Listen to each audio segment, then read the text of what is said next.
Okay, here I am. Here you are. November the 10th. Koji Vihara. So we are looking at two big solar flares which just happened in the last 36 hours. X1.8 on the 9th of November and X1.2 on the 10th of November. These are the 5th and the 9th largest flares of this year alone, which is actually meaning something, as 2025 is the year of the solar maximum. Naturally, it can expand into 2026, which is likely will, already 24. So it's usually about a 3-year period where there's lots of sunspots, and then that sense extreme turbulence on the sun's surface, and out of that come all these big events like solar flares and radiation storms and whatnot, coronal mass ejections, which really are pushing lots of extra energy towards the planets, and not naturally the Earth being in its main target usually, as we often see here in astrology, as big flares synchronized with big alignments as seen from planet Earth, like this one. Jupiter stationary on the 11th, a big event when planet Jupiter reaches the highest degree of longitude in any 1 year before the geometry makes it so appear that Jupiter appears to move backward again, because naturally of Earth's motion we get into that zone where we kind of moving faster, you could say. Anyway, change of direction for big planets are big things. These are energies which have collective impact, particularly Jupiter and Saturn, and they both change direction this month of November. That's why this is kind of a hinge we're at. We are really coming out of something else and going to something totally new, which culminates at first on the 21st of November, which we will see. This is really what this present activation is heading toward. So this is the Cosmic Weather Report, and let me give you a few markers in time which are in these days. So it started with Comet Lemon on the 8th of November, having its closest approach to the Sun. And then the other comet, actually 3i Atlas, which pretty much around these days came out of the sun's glare again, is now visible. Naturally, you need exactly to know where before the sunrise. It's only about 10 degrees above the sun, so still needs some skill, but there are some amazing pictures of Comet 3i Atlas with multiple beams coming out of it, like strange tales in a way, and so it is really interesting to see also that it's mainly gassing of nickel, which is very unusual for a comet. So there is something very special about that comet, and it happens that maybe the main real effect at this point at least is that many more people are looking up into the sky, are interested in celestial events, and for that gets more sensitized to that higher way of synchronicity with the cosmos, of a more elevated, I would say, above, rising above and seeing it from a more greater perspective. That's what actually astrology does. That is happening when you move a bit further away and look at it from a fair distance, and you will see so much more how things integrate, how there's synchronicities and harmonies hidden in plain sight. So this is just about the comets, and then also regarding 3i Atlas, which still is a big mystery. Nobody really knows what it is, because it only comes as far as close in terms of closeness to the sun into Mars orbit. So it's still quite a distance, 1.6 AU, which is AU is one distance, the distance the Earth has from the Sun, 1 astronomical unit, so it's about 1.6 of that. So really still pretty far away in that sense, but it will have closest approach to Earth on the 19th of December. This is still not exactly down to the minute, as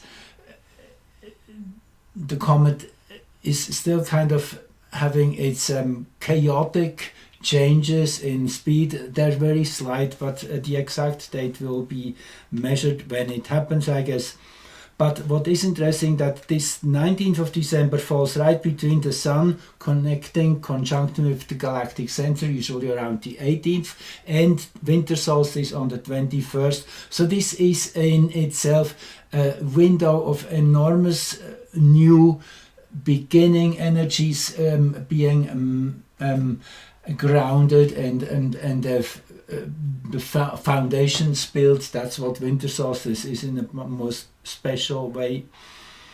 Anyway, the long story short, also on the around these last days, Mercury turned retrograde on the 9th, just the 24 hours or so before that first big flare, and also Uranus moved backwards into Taurus in the tropical zodiac, expressing for one last time in that Taurian physicalness it has taken on over the last 7 years.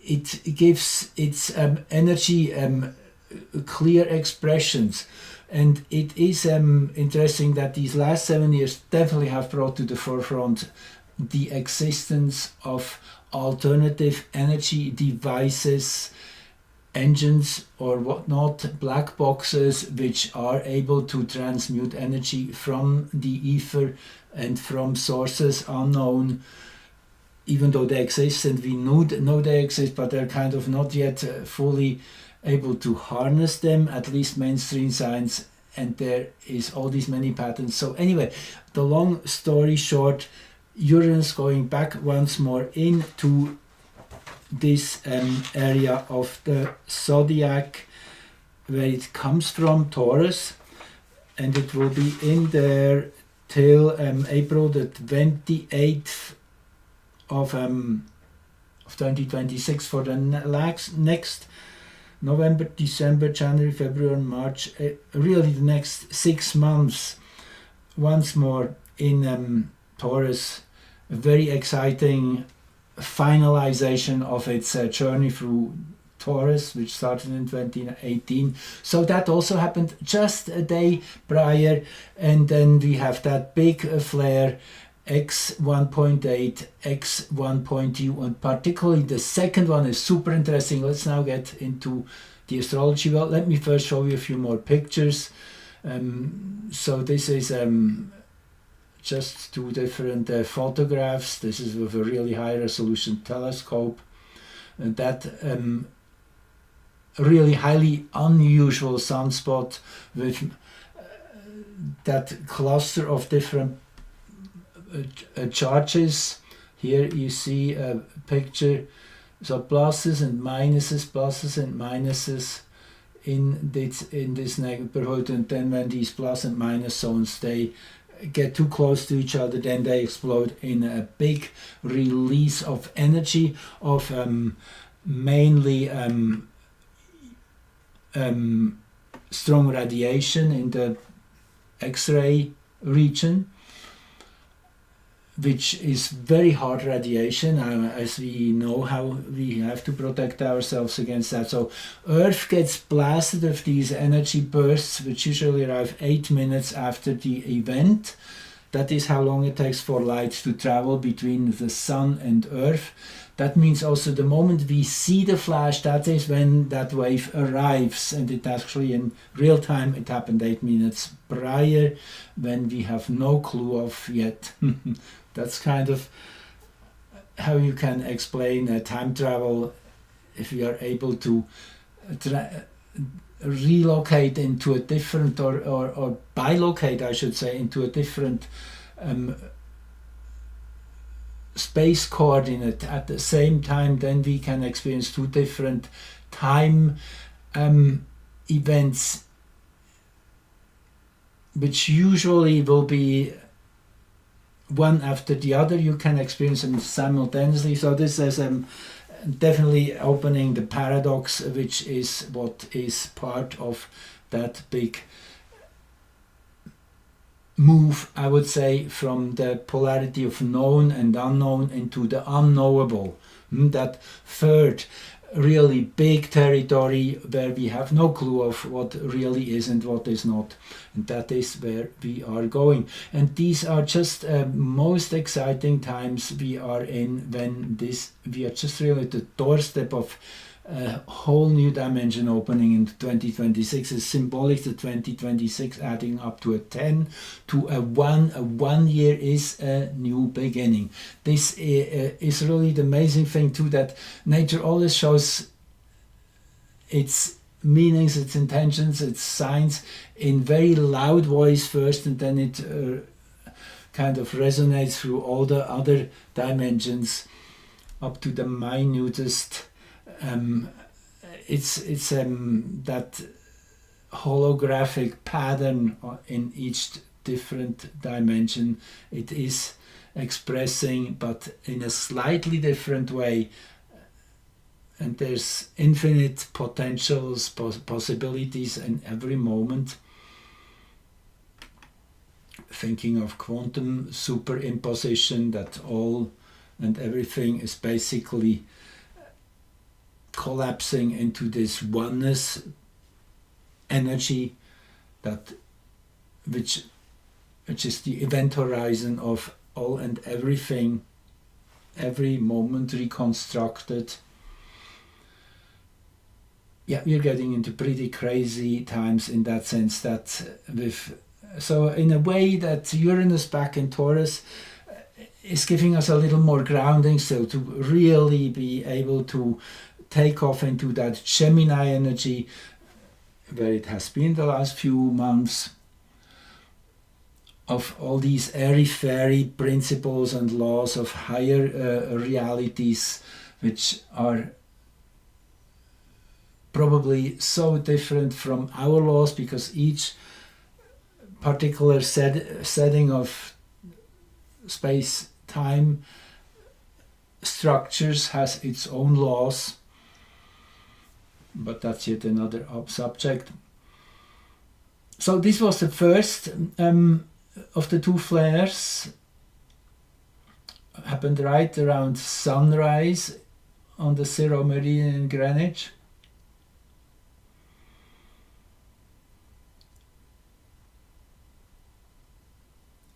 Really the beautiful, powerful formation of our present times, which are actually on for weeks on end, as I spoke about. This is a very strong structure, very harmonious in the water signs, mainly Jupiter in Cancer, which is all about comfort, home, the sweet relaxation into reality. Abundance is there. It's one of the best placements for Jupiter for sure in Cancer, and just reaching its maximum here in this hexagram 62, which is smallness in excess, which is showing that it cares for every smallest detail in a way. That is the energy, a strong focus on the little things, how they add up and make things complete.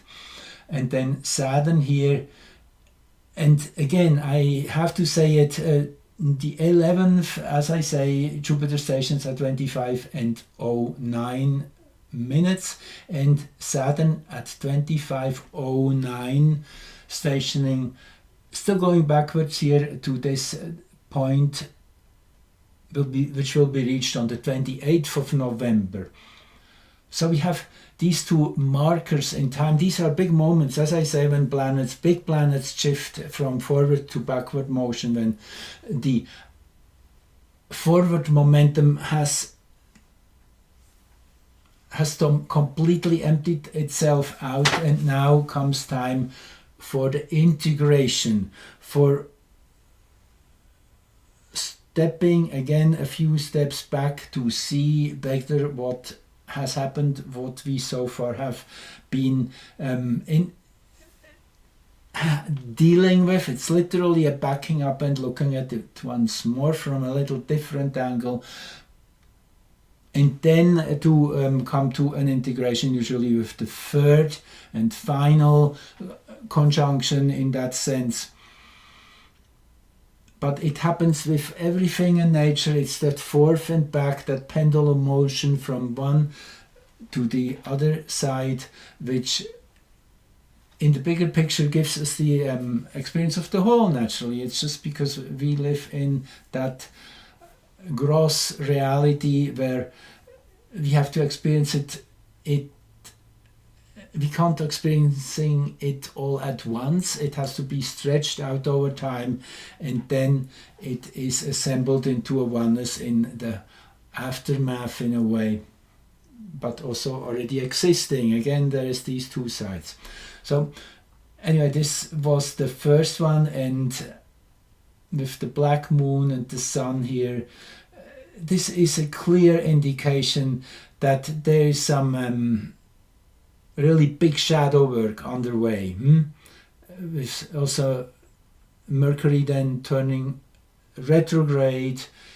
As I say, hours later, you see the moon here is at 10 degrees, and when the moon will be around 16, that is when Mercury turned retrograde, and then going back to meet up with Mars and the black moon both once more before turning forward again. So this is a real journey for Mercury, which is all about perception and understanding and the communication, all of that, those mercurial traits, which basically are the substance, almost I would like to say, of our mental body. That's the way we are wired, to work with that ability to put a grid over everything and then put it into context with one another, which means past is a real thing now and the future is the mirror image of it. What has happened will be projected into the future, naturally in a much better and bigger and richer and you name it. It's always that improvement from what we had to what we wish, but we have to go beyond of that, because what is coming now is, again, I keep saying it, the unknowable.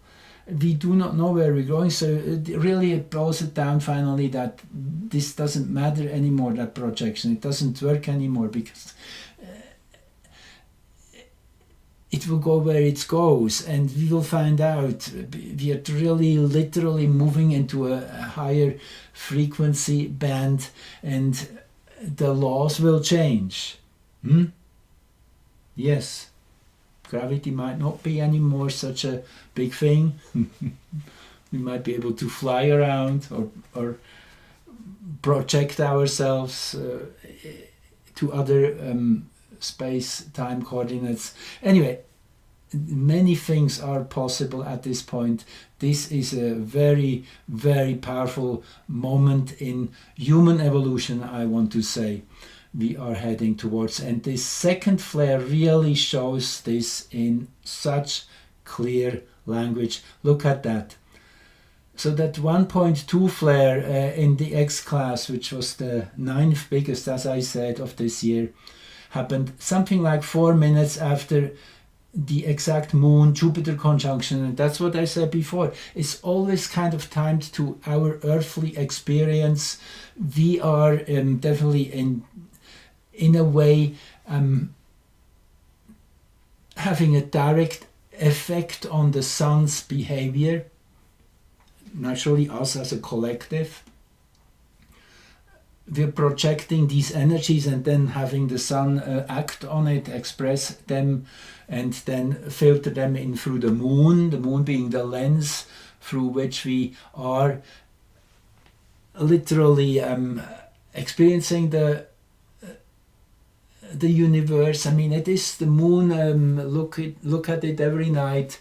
It's connecting to different stars, and you literally become aware that this is a big space. This is not just a canvas in the background. There's much more to it. The moon brings the depth in it at first. So this is a very powerful degree, the 26th degree of Leo. That is the rainbow after the storm. This is Sabian symbols. It's a celebration. It's a moment of, okay, we made it through this terrible storm. Now comes the reward. And the rainbow being literally the unification of the above with the below. So this is a super, super powerful place to be in the zodiac, in the dwad of Taurus, by the way. So again has this foundation of realness, of being incarnated and deeply grounded in the physical world. A very, very practical energy in that sense too. So that relates here to Saturn in these last degrees of Pisces, actually already having been in Aries, again in this final episode of cleaning up, of going back, of making peace and getting all the business sorted out. It still has to deal with here in Pisces. In hexagram 36, which is darkening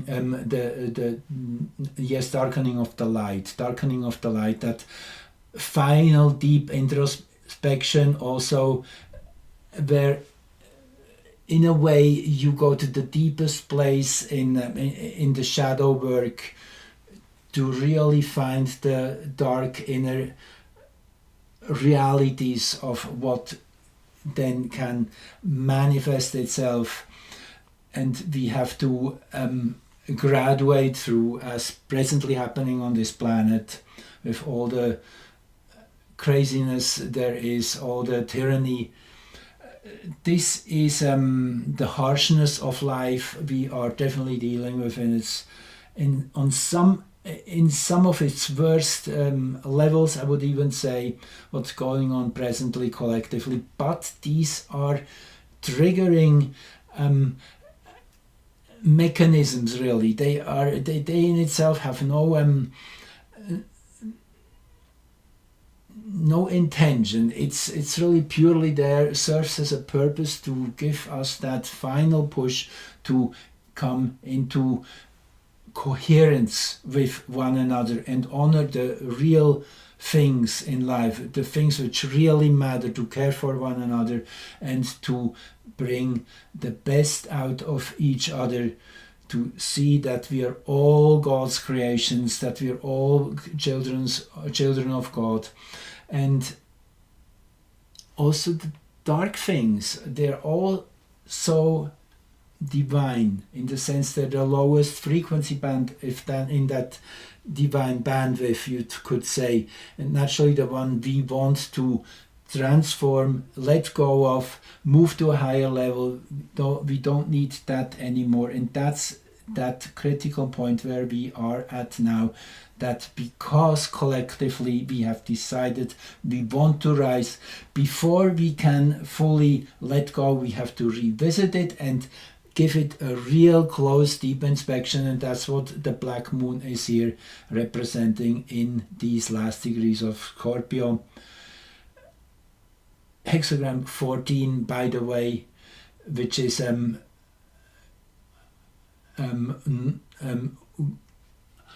possessions in great measures. That's what it's called in the original Chinese translation. Possessions in great measures. A very, very overwhelmingly rich place in the zodiac, these late degrees of Scorpio. And then naturally we have the Mars and Mercury and the ascendant here in this energetic impact chart of that moment when the flare hit Earth head on. That radiation literally is blocking out all the shortwave communications over that part of Earth which is directly hit by these waves of X-ray radiation, really hard electromagnetic frequencies which can destroy life if they directly hit. However, they hit the atmosphere at a very high level, naturally the stratosphere, atmosphere. And so that energy is transformed, is received and transformed and buffered and partly then turned into, well, it can express in many ways. First of all, it's an electric charge, I would say, we are receiving as a whole.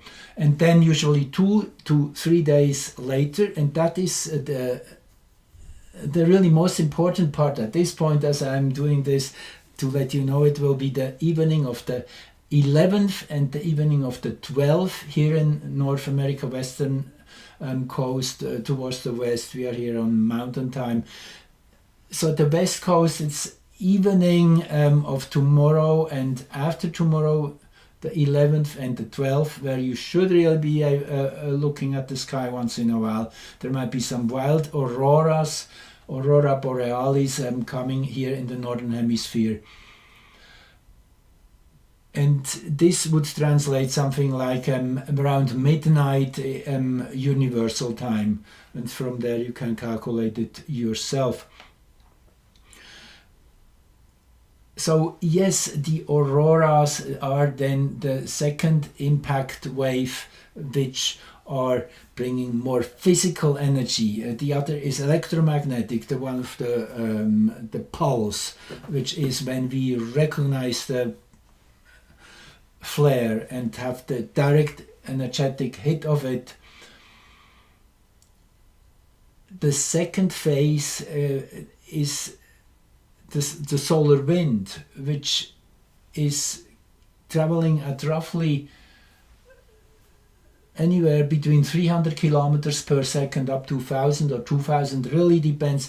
If there's a really strong burst coming from the sun, then can reach up to 2,000 kilometers, which naturally shortens the time for that solar wind, which is just solar plasma, H plus charged atoms, H plus meaning hydrogen, charged hydrogen atoms, which then interact and create the auroras, right? That's the mechanism, and this is, as I said, the more physical part of that energetic impact. But that will be pretty much around the time when Jupiter is at its closest to at its still point, I should say, coming to a complete standstill. But let's have a quick peek here also at the heliocentric chart for that second flare here. And what stands out here is Mercury again. Mercury here just coming out of a conjunction with heliocentric Saturn, heliocentric Neptune, now all in Aries. So it just shows that on the energetic level, the rebirth already has in some way happened. They are all in the new sign. Yes, not fully yet, because Saturn still has to pull up fully to Neptune. That will be December the 11th. So that is really an date to mark on the calendar as a big energy shift to come. But in the meantime, Mercury has now kind of had its first experience, and it's full of new patterns, new understandings of how reality can branch out in new directions. That's what Aries is. It's always a new beginning, and we reinvent everything from scratch in a way. That's what Aries is. It's having that innocence of a child, of just wanting to learn by doing. And again, naturally, there's a bigger configuration here, which is one of the most exciting alignments we have here in the zodiac right now. These at the beginning of new signs, Pluto in Aquarius, as I said, your Neptune and Saturn in Aries, and Sedna, and soon to be joined here Uranus, heliocentrically speaking, in the first degree of Gemini. Yes, great transformations happening. This hasn't happened in tens and tens of thousands of years, that these planets had such a mutually strong sense, information, message of new beginnings in a whole, on a whole new level, literally. And then with square to Jupiter, 150 degree to Mars, and sextile to Venus. This is one of the most beautiful basic settings of planets. 2 signs, 3 signs, and 5 signs apart. It's deep friendship of Venus and Mars, which are at the center here, and Jupiter is giving them some more or less gentle push. That's what I would call it. The square usually is quite a little rockers, and quincunx here, the 150 degree angle to Mars. This is more kind of as a throwing a challenge. That is what the 150 degree angles are. Interesting that Jupiter here in the heliocentric zodiac is at 1502.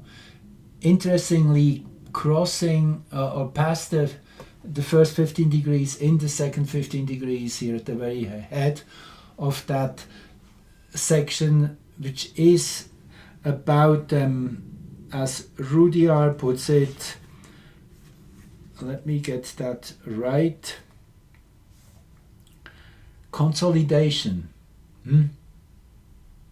So whatever we have been experiencing in the last, let's say 6 months roughly,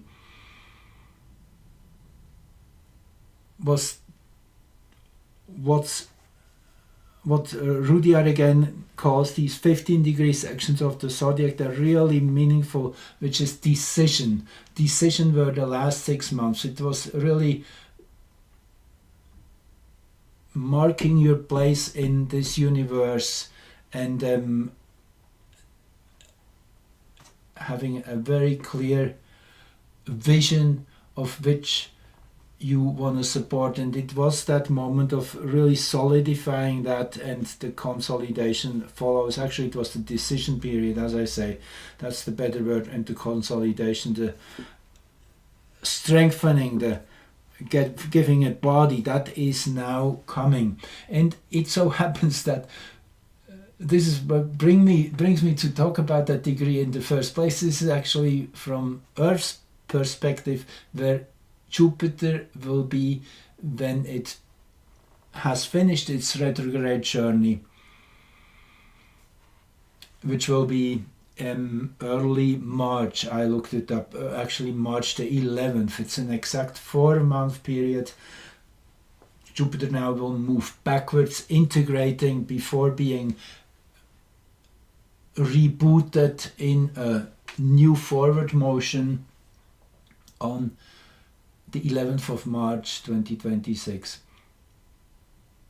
So anyway, it will be 1505 as seen from Earth's perspective, where Jupiter was stationed on the 11th of March in 2026. Very significant, again ties in not just this flare but also Jupiter's station into retrograde mode, while heliocentrically already has arrived at the destination. So another time-space paradox for you. So let's look at the moment when Jupiter stations exactly. This is now, as I say, 4:41 here, tomorrow afternoon. The moon in the meantime has advanced to 13 degree Leo, that fire which we really will feel over the next few months. There is this amazing concentration of energy. It's actually in hexagram 33 still, which is retreat, so it's interesting. It will be really well guarded still, that momentum, but it is on its rise, and naturally it will come into full effect when Jupiter will move forward again March 11th 2026, following the coming 8 months, so from there on. But here you have again this big trine, and Sedna exactly on the first house cusp. This is interesting, very interesting. I mean, Sedna is a super interesting character to start with, brings all that hidden knowledge and wisdom to the forefront.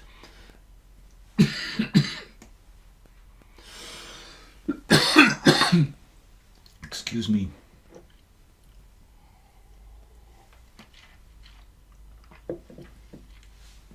Yes, opening the vaults of wisdom from the deep. Saturn also ruling the deep sea, all the mysteries which are coming from the alien worlds, from the different dimensions, from thousands of years before our known history. 11,400 years it takes approximately for Sedna to circle once around the sun. So this is deeply meaningful. Sedna here, that moment when Jupiter stations, that says that we will be blown away what's coming to the forefront of our minds, what we will contemplating about. This is contemplation, the first 5 degrees of Gemini or so. Contemplation and power of the great here, the first degrees of Sagittarius, actually making in the human design a direct connection from the sacral to the manifestation center, which is also called the channel of charisma, which allows pretty much for direct manifestation. So this is one of the most powerful axes in the zodiac. And then with Pluto here at the helm of the chart, yeah, I mean, you can't overlook that part. Uranus here rising, and the midpoint of these two major suspension points, that's what I would call these, the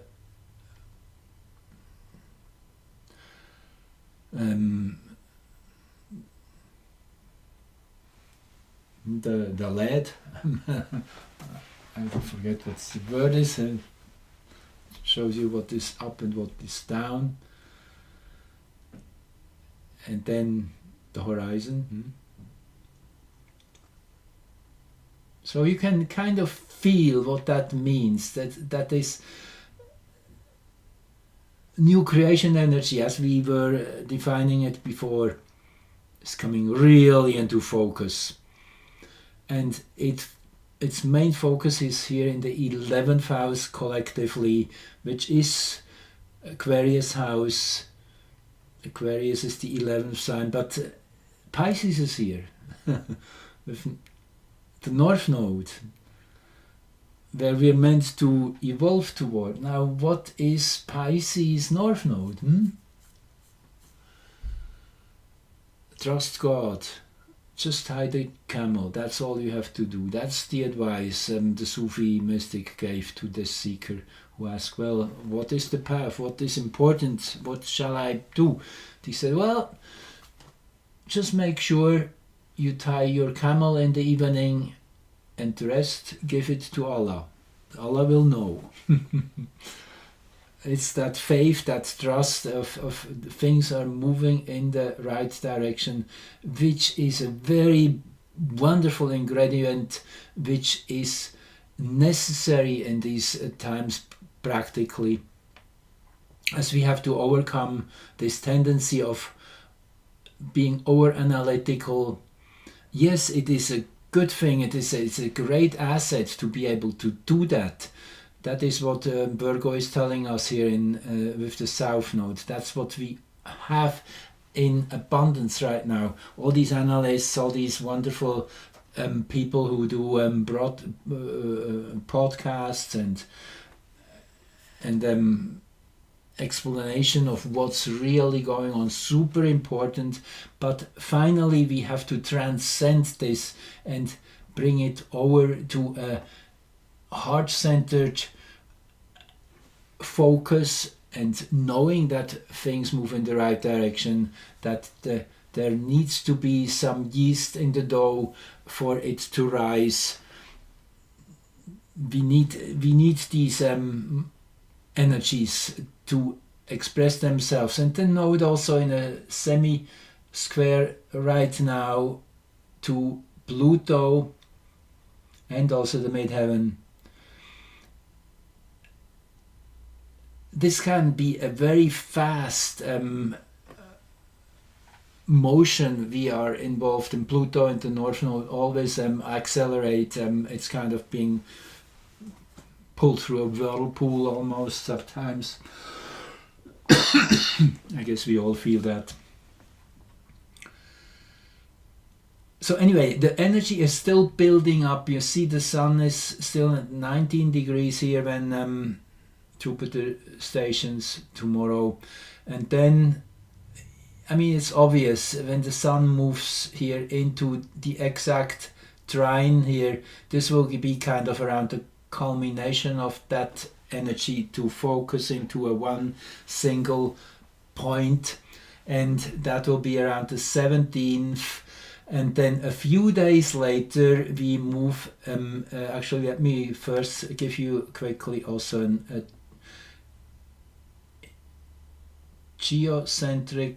heliocentric look of that Jupiter station, just for 1 sec. Let me see what I wanted to point out here. Well, it is this one. See, here the planets are slightly different configured again, because you have a different perspective here. Jupiter at 25 is in this big trine with Saturn and the Sun and the Black Moon, and here Jupiter is in this different configuration here. Actually, it's kind of a trapezoid of sort, but it has Mars in Sag, Jupiter exactly as I say in this spot where it will station in March, as seen from Earth. Mars, Jupiter, and again Venus here. So this configuration of what I said, that kind of joyful creation of the two polarities working hand in hand, Venus and Mars, our neighbor planets, which are mostly most relevant for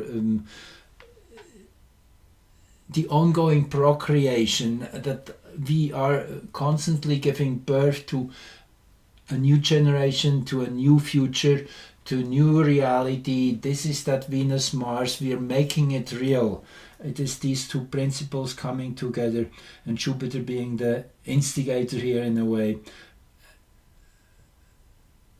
And then these semi-squares to Pluto and Sedna Uranus, it's kind of like giving them the support, giving them the physical energy to work in that direction of this Neptune-Saturn conjunction again, which is really the really one big event in our present time, and that is 11th of December, when they heliocentrically meet,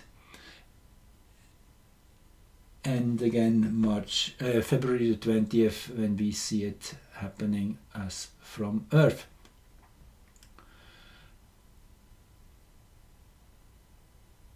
Anyway, I think I leave it at this, and wish you a really fascinating journey.